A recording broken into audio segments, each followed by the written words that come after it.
Kemarin hari Jumat tanggal 7, Anies Baswedan diundang oleh UGM untuk mengisi acara. Masih laku rupanya. Siapa panitianya ini? Selain Anies Baswedan, mereka juga mengundang Ganjar dan Mahfud MD. Kok yang kalah semua kalian undang?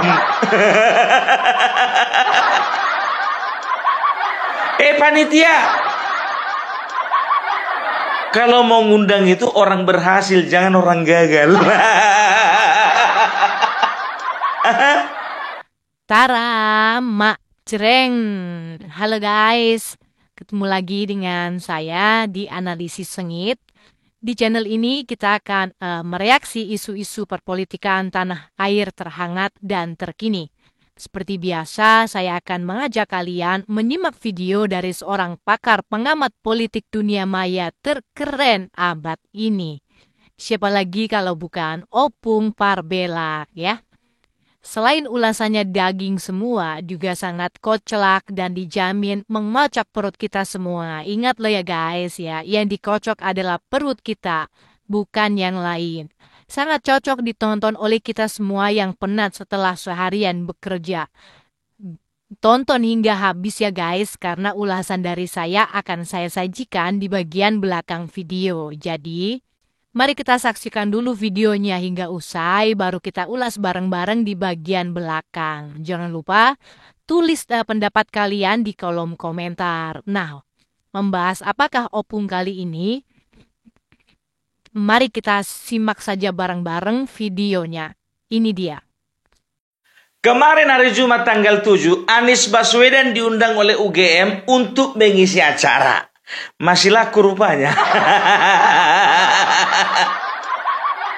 Siapa panitianya ini? Selain Anies Baswedan, mereka juga mengundang Ganjar dan Mahfud MD. Kok yang kalah semua kalian undang? Panitia, kalau mau ngundang itu orang berhasil, jangan orang gagal. Ilmu apa yang diterapkan sama kalian? Ilmu bagaimana caranya gagal? Lagian bukannya bilang apa ya? Ini mereka bertiga mengisi acara ya, di acara yang bertajuk Ramadan Public Lecture ya. Tapi masalahnya bukan acaranya, bukan topiknya, bukan pembicaraannya, bukan juga pembicaranya. Yang jadi masalah tempatnya itu di masjid. Setauku yang namanya rumah ibadah, mau masjid, mau gereja, mau vihara, nggak pernah di sana itu diizinkan ngomongin masalah politik terlalu dalam. Ya, sekarang bukan masalah diizinkan atau tidak diizinkan oleh yang katakanlah oleh ulamanya atau oleh jamaahnya, bukan. Tapi secara norma dan juga akal sehat ya, yang namanya rumah ibadah itu berbicara tentang agama, berbicara tentang norma, berbicara tentang bagaimana kita menjaga hubungan dengan yang maha kuasa, berbicara bagaimana kita memperdalam ibadah kita, berbicara bagaimana kita menjaga hubungan kita dengan manusia lain. Ini masjid dipakai untuk tempat diskusi politik di mana mereka ya menyampaikan hasrat kebencian mereka kepada pemerintah. Katakan bahwa Indonesia banyak masalah dan masalahnya sering dimulai dari pemerintah. Untung lagi gak di dalam pemerintah ya.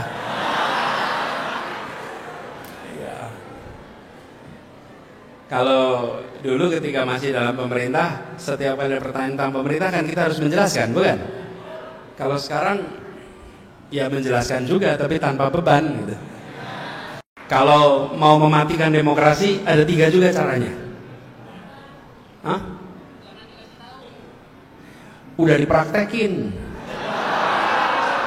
Ini jangan dikasih tahu kata, udah dipraktekin. Satu, ganti aturan main. Benar nggak tuh? Yang kedua, singkirkan lawan dari pertandingan. Jangan sampai ikut pertandingan. Yang ketiga, kuasai wasit. Nih, jadi kalau mau mematikan demokrasi tiga itu, diingat-ingat ya. Diingat-ingat bukan untuk dipraktekkan. Ini diingat-ingat untuk melihat tanda-tanda. Satu, aturan main diubah. Yang kedua, singkirkan lawan supaya jangan ikut pertandingan. Di Jakarta udah pernah terjadi itu. Terus yang ketiga, wasit dikuasai. Udah, kalau udah begitu selesai. Pertandingan menjadi teater. Ya, apalagi orang ini tiga. Orang yang betul-betul ditolak di pemerintahan. Coba kalau misalnya Muhaimin Iskandar juga ditolak tidak masuk kabinet, itu diundang juga itu. Udahlah, sekarang gini ya. Jujur aja aku bilang sama kalian, ini bagi panitia ini dan juga untuk masyarakat yang ada di UGM, masyarakat mahasiswa. Potong telingaku ini. Kalau Anies Baswedan masuk ke dalam pemerintahan, nggak akan mungkin dia bicara seperti itu di UGM. Kalau misalnya Mahfud MD diangkat kemarin jadi Menko Polhukam jilid kedua, nggak akan ngoceh dia di UGM. Kalau misalnya Ganjar juga ditarik sama Bapak Prabowo, tapi untuk aja enggak. Ya, menjadi katakanlah jadi salah satu kepala badan. Nggak akan mungkin juga dia koar-koar di UGM. Nggak mungkin. Ini orang ini tiga kan karena kalah dan juga nggak masuk pemerintahan. Makanya orang ini koar-koar. Biar mereka bisa dengan bebas meluapkan kekesalan dan kebencian. Loh, kok begitu, Bung? Coba perhatikan saja ya. Anies Baswedan, dia katakan apa? Makanya nanti kalau ada pemilihan jangan salah pilih. Jadi kau bilang presiden kami salah pilih?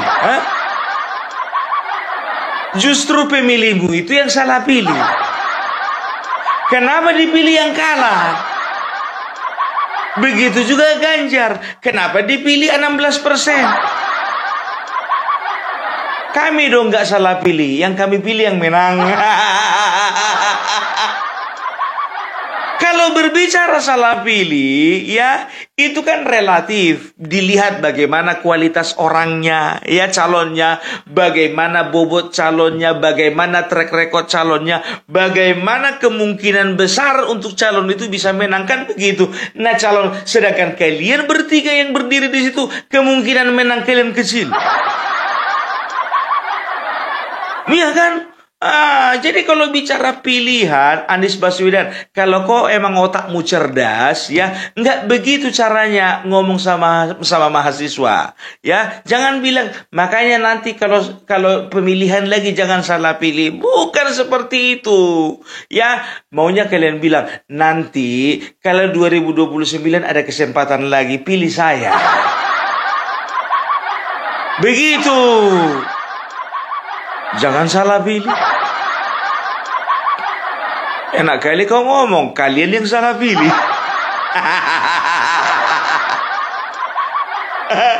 Aduh, ya. Jadi ini artinya apa? Ya, ini ku bilang sama kalian, yang namanya masjid, ya, yang namanya rumah ibadah, di situ harusnya adalah sebagai wadah untuk mempersatukan umat, bukan memecah belah. Ini kok kau pecah belah? Kok kau adu domba? Apa kau kira semua masyarakat atau semua mahasiswa audiensmu itu yang ada di UGM itu memang semuanya milih Anies Baswedan?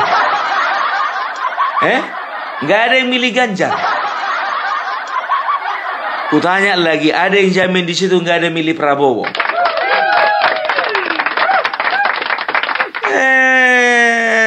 jangan mentang-mentang alumni. Ya kan? Itu dia. Apa dibilang si Anies lagi? Saya kalau bicara pemerintahan, ya saya waktu dulu bisa. Karena saya berada di dalam. Tapi sekarang tetap saya bisa. Tapi tanpa beban. Ya tanpa beban lah, namanya pengangguran.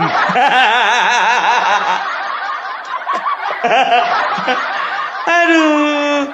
Dan tahu ndak kalian ya, Raja Juli Antoni, Menteri Kehutanan, mengatakan apa ya?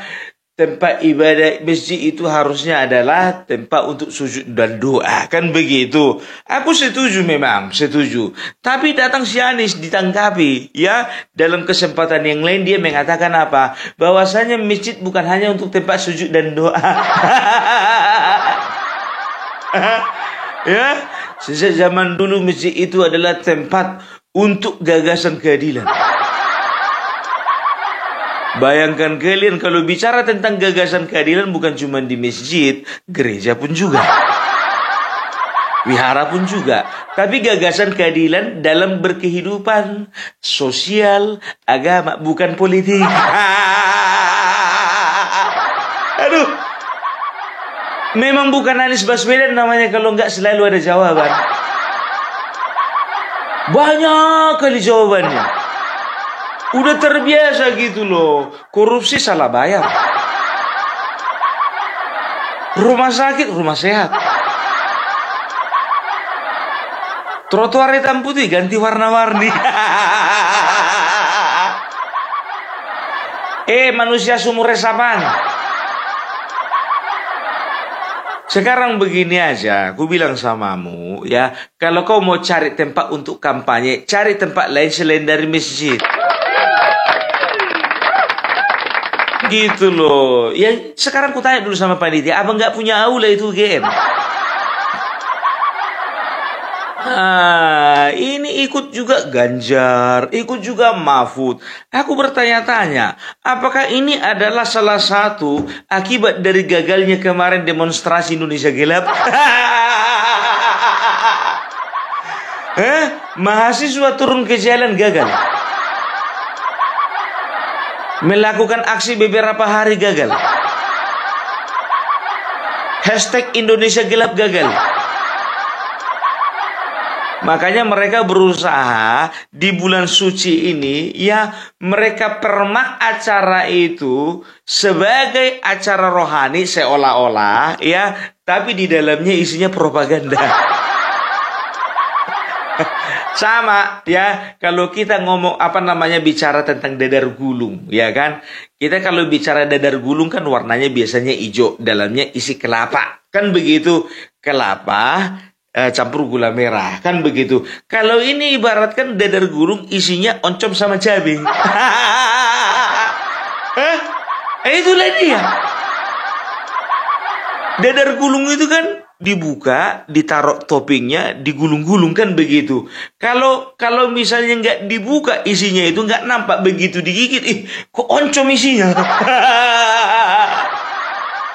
Begitu juga ini, ya seolah-olah acara agama, seolah-olah acara rohani, padahal isinya propaganda. Lagian jujur aja ku bilang, ya sekarang gini, Anies Baswedan, ya ku bilang samamu, itu dua orang lagi yang namanya Ganjar dan Mahfud MD, ya itu udah punya kerja sampingan, ya udah ada YouTube. Jadi kau juga kalau misalnya kau ingin mengejek-ngejek pemerintah, ya ingin menjelek-jelekkan pemerintah, kau bikin channel YouTube-mu. Bikin podcast. Kau undanglah siapa mau kau undang, terserah.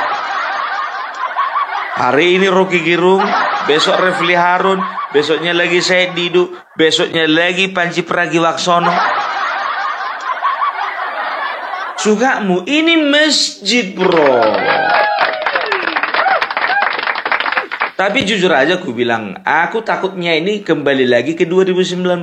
Apa itu Pung? Ya kan, UGM ini kan salah satu perguruan tinggi negeri yang kemarin sempat disusupi sama radikalisme. Ngaku. Ngaku 11 perguruan tinggi negeri besar di bangsa ini kemarin itu tersusupi oleh paham radikalisme. Ya, jadi jujur aja aku bilang, ya, sekelas orang-orang UGM, ya, gampang sekali disusupi hal-hal yang negatif. Sekarang tanda tanya besar aku sama kualitas anak-anak UGM. Ingat, ya, aku bilang sama kalian, ya, untuk mencetak sebuah generasi yang mampu berjuang dan juga bertahan, ya, di tengah arus, ya, baik itu perpolitikan, bisnis, ekonomi, segala macam, itu nggak cuma satu kemampuan atau satu bidang akademik, nggak bisa, ya. Jadi dalam banyak kesempatan, ya, banyak orang-orang sukses, motivator, ya, dan juga banyak sekali workshop, ya, yang mengatakan bahwasanya keberhasilan seseorang itu ditentukan oleh akademik cuma 10%. Ya, lainnya itu apa? Lainnya itu berbicara adab, berbicara akhlak, berbicara spiritual, berbicara kemampuan di dalam memanage emosi dan segala macam. Itu dia, ya. Makanya kecerdasan itu bukan cuman IQ, bukan cuman intelligence quotient, ya, tapi ada yang namanya EQ, emotional quotient, dan juga SQ, spiritual quotient.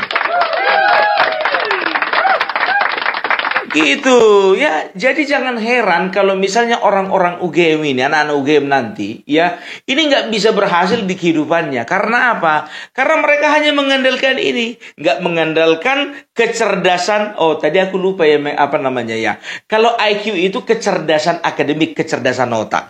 EQ, emotional quotient, ya, itu kecerdasan emosi, ya. Bagaimana cara kita mengontrol emosi, bagaimana cara kita memanage emosi supaya output kita boleh positif, kan begitu. Setelah itu yang paling besar SQ, spiritual quotient, adalah kecerdasan spiritual, ya. Jadi orang itu biasanya sekarang ini kita kan bisa lihat orang-orang yang taat beragama, orang-orang yang mengisi kehidupannya dengan hal-hal positif, ya, mengenai agamanya, justru itu yang punya kesempatan untuk berhasil dan bertahan. Itu dia, makanya nggak heran, ya, orang-orang, aku nggak sebut nama, ya, orang-orang yang berhasil lulus dari perguruan tinggi negeri, ketika dia jadi pejabat, ujung-ujungnya makan uang rakyat. Karena apa? Karena tidak punya spiritual quotient, ya, kecerdasan spiritual. Justru kecerdasan spiritual itu yang membuat kita untuk bisnis tidak curang, ya, untuk kita bisnis tidak berbohong, untuk kita tidak makan yang bukan hak kita. Walaupun Parbela kok kayak dosen kok ngomong. Harus cerdas otak, cerdas hati, cerdas jiwa. Kayak gini ini bukan apa kecerdasan otak seperti apa yang dikasih sama si Anies Baswedan. Menteri 2 tahun gagal. Jadi gubernur, ya, beberapa tahun, ya, berhasil karena mengandalkan politik identitas.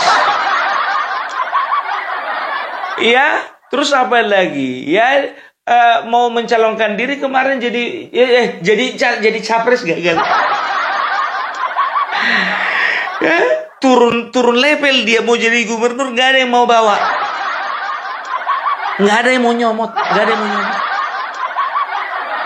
di Jakarta. Ngelamar lagi dia jadi gubernur Jawa Barat, nggak juga. Karena apa, Anies, ya? Yang kau andalkan itu kecerdasan otak dan juga kecerdasan berkata-kata. Tapi emotional quotient kau nggak bisa, ya. Kecerdasan emosimu nggak bisa jaga. Karena apa? Kau, ya, di dalam beberapa kali kesempatan selalu selalu aja meremehkan lawan politikmu, selalu saja melemparkan kata-kata yang tidak pantas. Ya, jadi bisa dikatakan kau itu gagal. Nggak bisa kau berhasil kau kayak gini terus, ya kan begitu. Jadi percuma kau ngomong ngalur ngidul ya. Kalau audiensmu itu apalah yang mau dibilang ya kan? Itu orang-orang yang berpikiran belum matangnya itu. Ya bagaimana coba ya? Itu kan orang-orang ya, anak-anak UGM, mahasiswa lah aku bilang ya. Mahasiswa ini kan kebanyakan masih diisi kehidupannya itu diisi dengan hal-hal yang teoritis. Gitu loh, bukan hal-hal yang praktikal. Makanya ya, ketika mereka menerima pengajaran-pengajaran dan juga ceramah-ceramah model Syarif Baswedan itu, gampang sekali terpengaruh gitu loh. Karena apa? Alam bawah sadar mereka tidak sadar kalau yang mereka dengarkan itu orang gagal. Ya, itu dia. Sadar enggak kalian yang kalian undang orang gagal itu? Nggak boleh kayak gitu, Bung. Ganjar itu orang berhasil loh. 2 kali dia jadi gubernur. Cuman sial aja dia nggak berhasil jadi presiden. Memang betul, berhasil dia jadi gubernur 2 kali, kan begitu. Tapi dia sendiri juga mengatakan bahwasanya saya gagal jadi gubernur. Karena apa? Saya tidak mampu meningkatkan taraf hidup dan juga perekonomian di Jawa Tengah. Sebetulnya dia udah bisa baca sebetulnya kemarin itu ketika berperang, aku nggak akan bisa menang. Iya kan gitu, untuk membawa Jawa Tengah aja aku nggak mampu, apalagi Indonesia. Kan begitu. Nah, Mahfud MD, kegagalan apa yang dilakukan oleh si Mahfud MD? Gagal dia menentukan pilihan calon presiden. Kan begitu. Coba kalau misalnya dia gabung sama Bapak Prabowo, aku rasa nggak kayak gitu sekarang. Ya kan? Nah itu dia, makanya aku bilang lebih baguslah dia berada di rel yang tepat daripada coba waktu Menko Polhukam dia katakan begini penegakan hukum sudah semakin baik, ya kan? Hukum sudah berproses dengan baik, para penegak hukum juga sudah mulai meningkatkan kualitasnya. Begitu dia mengundurkan diri jadi Menko Polhukam, jadi cawapres dia, dikatakan lagi penegakan hukum itu sangat bobrok. Lupa dia Menko Polhukamnya dia. Mahfud. Nggak boleh gitu kau, Bung Profesor. Kuhargai orang yang perlu kuhargai, tapi aku nggak akan pernah menghargai orang yang nggak bisa kuhargai. Karena apa? Sedangkan dirinya sendiri nggak bisa menghargai dirinya. Iya kan? Dia katakan penegakan hukum semasa Bapak Joko Widodo adalah penegakan hukum paling buruk. Datang Bapak Prabowo, lah kan Menko Polhukamnya kan ada. Mau ngomong apa? Itu dia ya. Ingat. Kegagalan itu adalah awal dari keberhasilan. Kan begitu. Tapi kalau namanya gagal nyapres belum tentu berhasil nanti. Ya kan? Loh, nggak boleh kayak gitu, Bung, Bapak Prabowo. Jujur aja aku bilang sama kalian, Bapak Prabowo kemarin ya, kalau misalnya orang-orang di belakangnya adalah orang-orang yang auranya positif, kurasa menang dia. Ini di lingkarannya orang-orang di belakangnya orang-orang yang auranya negatif. Makanya ketika dia sudah meninggalkan pergaulan yang buruk, akhirnya dia berhasil mendapatkan keberhasilan kan. Makanya dia nggak mau lagi berhubungan sama orang yang namanya Rocky Gerung. Nggak mau. Habib Rizik, nggak mau. Setelah itu siapa lagi? Pokoknya banyak lah. Said Didu juga ya. Nggak tahu lah. Ya banyak itu ya. Akhirnya apa ya? Akhirnya sekarang dia lebih memilih untuk bergaul dengan orang-orang positif, termasuk Bapak Jokowi dan juga teman-temannya. Ya, jadi ada komentar biar tahu kalian di TikTok mengatakan begini. Anies Baswedan, Ganjar, dan juga Mahfud sudah diundang ke UGM. Mulyono kapan? Statement bodoh. Ku bilang samamu, Bapak Joko Widodo tidak terlalu bodoh untuk membuat masjid jadi propaganda. Nggak perlu diikuti jejak-jejak orang bodoh. Kok kau bilang bodoh pun profesor itu? Sekarang begini ku bilang, kalau kita bicara bodoh relatif, bodoh itu bukan cuma bicara akademik, tapi tingkah laku pun juga nampak mana yang bodoh, mana yang pintar. Kalau orang pintar, dia tidak akan pernah menjelek-jelekkan orang lain, dia tidak akan pernah menyerang orang lain, membabi buta, dia nggak akan pernah menjilat, kan begitu ya. Tapi kalau orang yang pintar, bijaksana ya, mereka akan berusaha bagaimana mereka mengontrol emosi mereka untuk tidak menjelekkan orang lain, tidak menjelek-jelekkan lawan debat, tidak menjelek-jelekkan pemerintah sebelumnya. Lihat Bapak Prabowo, dia katakan apa? Saya tidak suka dengan orang-orang yang menjelek-jelekkan dengan menjelek-jelekkan Ibu Megawati, katanya gitu. Makanya Bapak Prabowo kurang suka sama Bung Parbella. Karena apa? Karena masyarakat menganggap aku itu menjelek-jelekkan Megawati. Padahal Bapak Prabowo harusnya tahu aku itu mendukung Bapak. Bukan menjelek-jelekkan. Kalau udah jelek nggak perlu dijelek-jelekkan.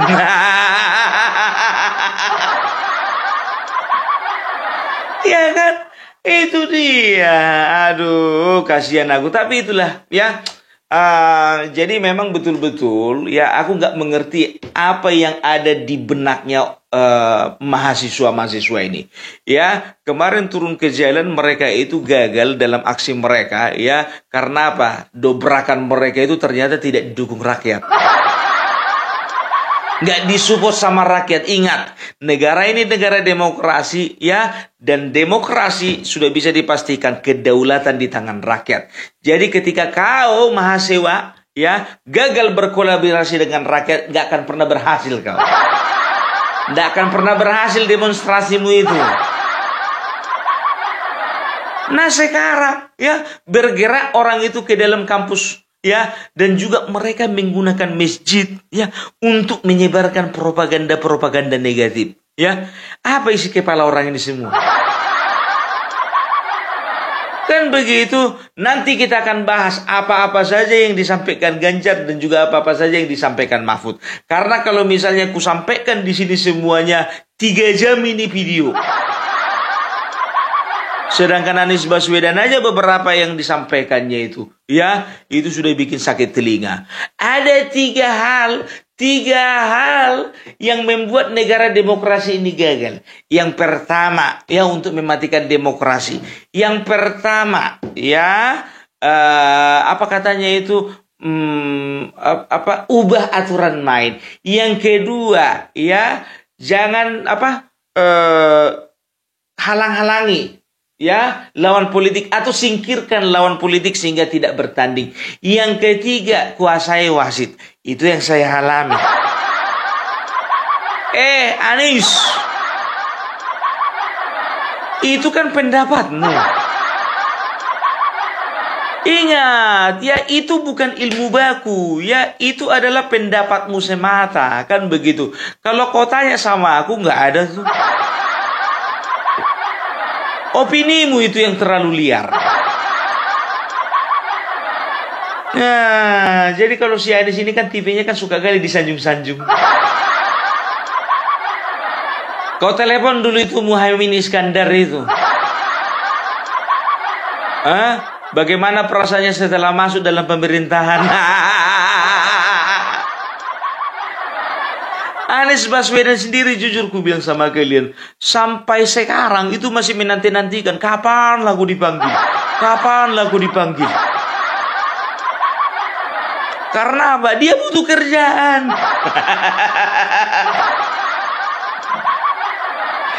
Pung dia kerja, Pung dia udah ngasih kuliah. Apa cukup? Apa dia nggak perlu bayar ya? Segala sesuatu, segala logistik ya, besaran logistik yang dikeluarkan selama ini waktu dia capres. Ya kalau dia nggak perlu bayar ya alhamdulillah. Tapi kalau dia harus bayar utang-utangnya, gimana? Apa cukup gaji dosen bayar-bayar utang?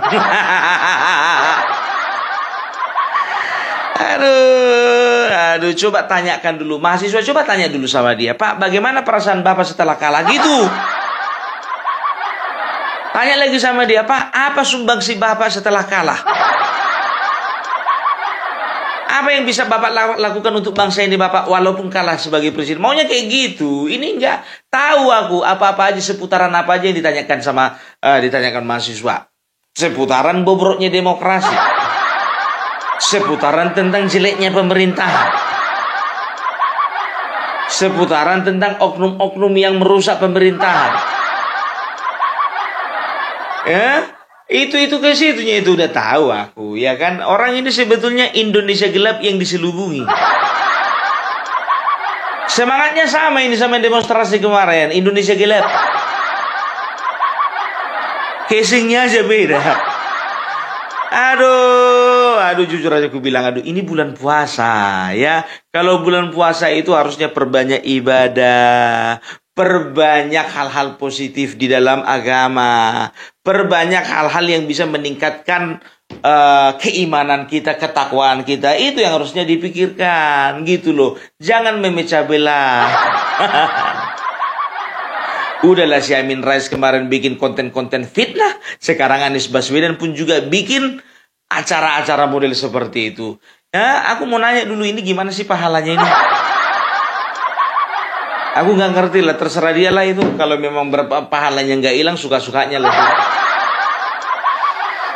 Ya, jadi itulah dulu dari Opung Parbelak. Ya, jadi bagi kalian mahasiswa-mahasiswa yang cerdas, ingat ya, kecerdasan itu bukan cuma kecerdasan otak, tapi kecerdasan emosi dan juga kecerdasan spiritual. Ya, jangan bangga kalian ketika mengundang orang-orang seperti itu, Rocky Gerung, Faisal Assegaf, Refli Harun dan lain sebagainya.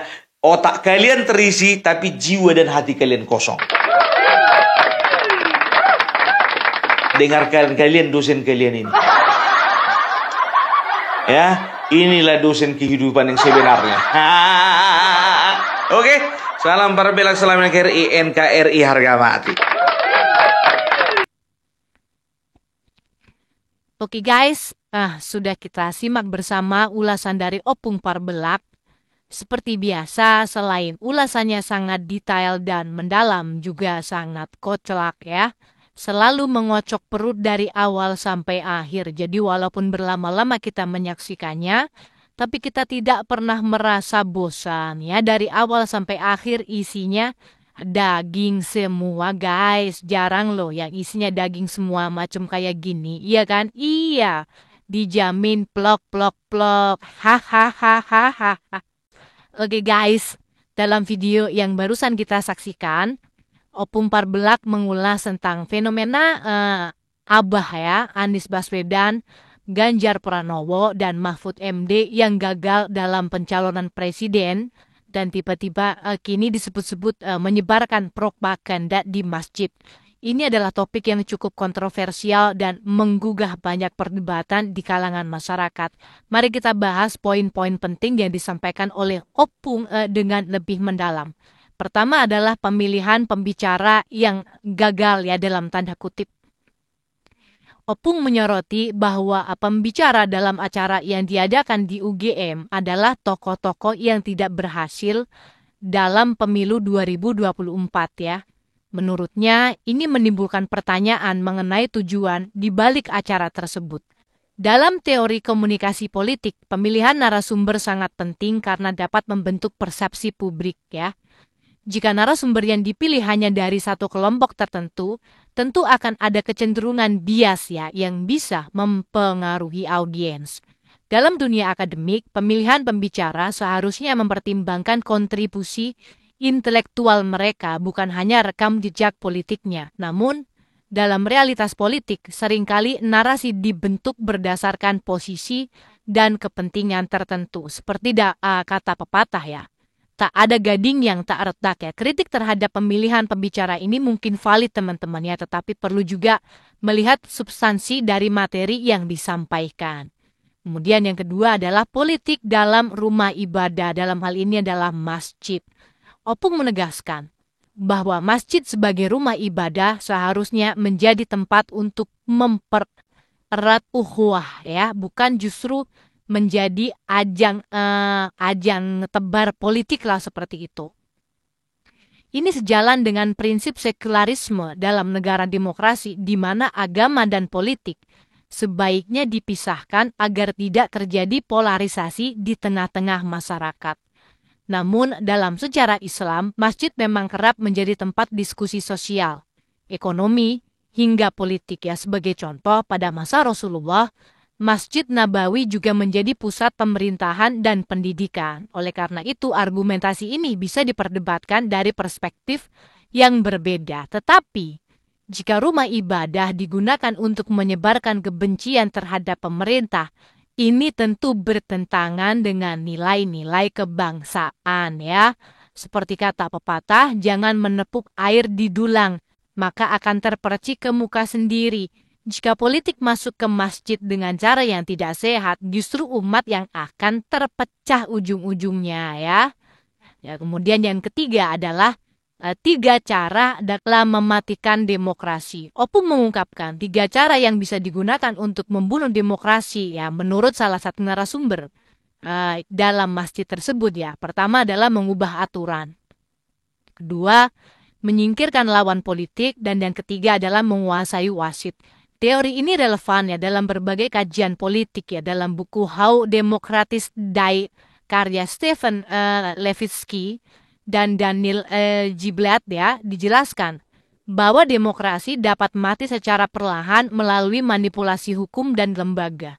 Jadi, jika benar ada upaya untuk mengubah aturan secara sepihak, hal itu bisa menjadi ancaman serius bagi sistem demokrasi kita. Namun, pernyataan tersebut tentu bergantung pada perspektif masing-masing orang. Para pendukung pemerintah bisa berargumen bahwa aturan yang ada sudah adil, sementara oposisi bisa melihatnya sebagai alat penindasan, ya, seperti kata pepatah, gajah di pelupuk mata tak tampak, semut di seberang lautan tampak, ya. Setiap pihak pasti punya sudut pandang sendiri. Seharusnya hal ini nggak disampaikan di masjid karena akan menjadi debatable dan lebih dekat kepada nyinyiran, sindiran, dan fitnahan, gitu, ya. Karena sekali lagi ini tergantung dari sudut pandang orang yang melihatnya. Kemudian yang keempat adalah kritik terhadap Anies, Ganjar, dan Mahfud, ya. Opung menyoroti bagaimana ketiga tokoh ini, ya, kini lebih bebas berbicara setelah mereka tidak lagi terikat dengan pemerintahan. Ini adalah fenomena umum dalam politik, di mana seseorang yang sebelumnya berada dalam sistem menjadi lebih vokal setelah berada di luar sistem, ya. Dalam teori politik ini disebut sebagai post office syndrome, ya, di mana mantan pejabat seringkali lebih kritis terhadap kebijakan yang dulu mereka dukung atau jalankan sendiri. Namun Opung menilai bahwa kritik mereka lebih didasarkan pada kepentingan politik ketimbang kepentingan rakyat. Pernyataan seperti jangan salah pilih lagi dianggap sebagai bentuk propaganda yang kurang elegan. Dalam debat politik yang sehat, kritik seharusnya berbasis data dan solusi. Bukan sekadar ajakan untuk tidak memilih pihak tertentu karena, ya, unsur subjektivitas, ya.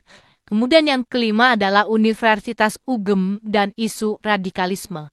Opung tadi juga menyinggung soal dugaan penyusupan radikalisme di kampus-kampus besar termasuk kampus UGM, gitu, ya. Ini adalah isu yang sering menjadi perhatian pemerintah. Dalam penelitian tentang radikalisme di lingkungan akademik, ditemukan bahwa lingkungan mahasiswa memang rentan terhadap ideologi ekstrim karena masih dalam tahap pencarian identitas, kan seperti itu.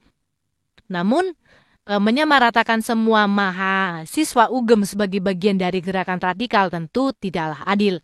Perlu ada pendekatan berbasis data untuk memastikan bahwa yang terjadi benar-benar merupakan ancaman, bukan sekadar perbedaan pandangan politik, ya. Kemudian yang keenam, kecerdasan akademik vs kecerdasan emosional dan spiritual. Opung menekankan pentingnya keseimbangan antara kecerdasan akademik, emosional, dan spiritual.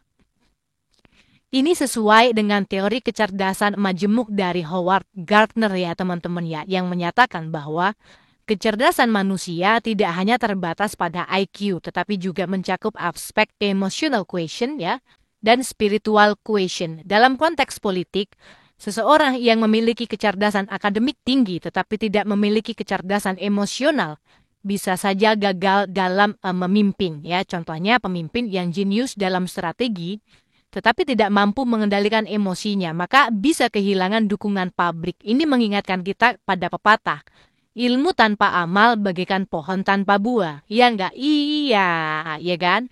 Nah, kesimpulannya dari apa yang disampaikan Opung yang cukup panjang tersebut ya. Ya, dari ulasan Opung Parbelak kita bisa melihat bahwa politik di Indonesia masih penuh dengan perdebatan panas. Ada kritik yang valid mengenai penggunaan masjid sebagai tempat politik, pemilihan pembicara yang cenderung satu sisi, serta berbagai isu demokrasi yang diangkat. Namun seperti yang selalu terjadi dalam politik, tidak ada satu kebenaran mutlak. Setiap pihak memiliki perspektif dan kepentingannya masing-masing. Yang terpenting adalah bagaimana kita sebagai masyarakat tetap menggunakan akal sehat dan tidak mudah terprovokasi. Bagaimana menurut kalian? Setuju nggak dengan apa yang disampaikan Opung dan ulasan saya di bagian belakang barusan ya? Silakan tulis pendapat kalian di kolom komentar, oke? Teman-teman ya, demikian dulu nonton bareng bersama kami dan sedikit ulasan di bagian belakangnya. Jangan lupa terus ikuti kami dengan cara klik subscribe, like, dan share ya. Kita jumpa lagi di konten-konten berikutnya. Salam akal sehat.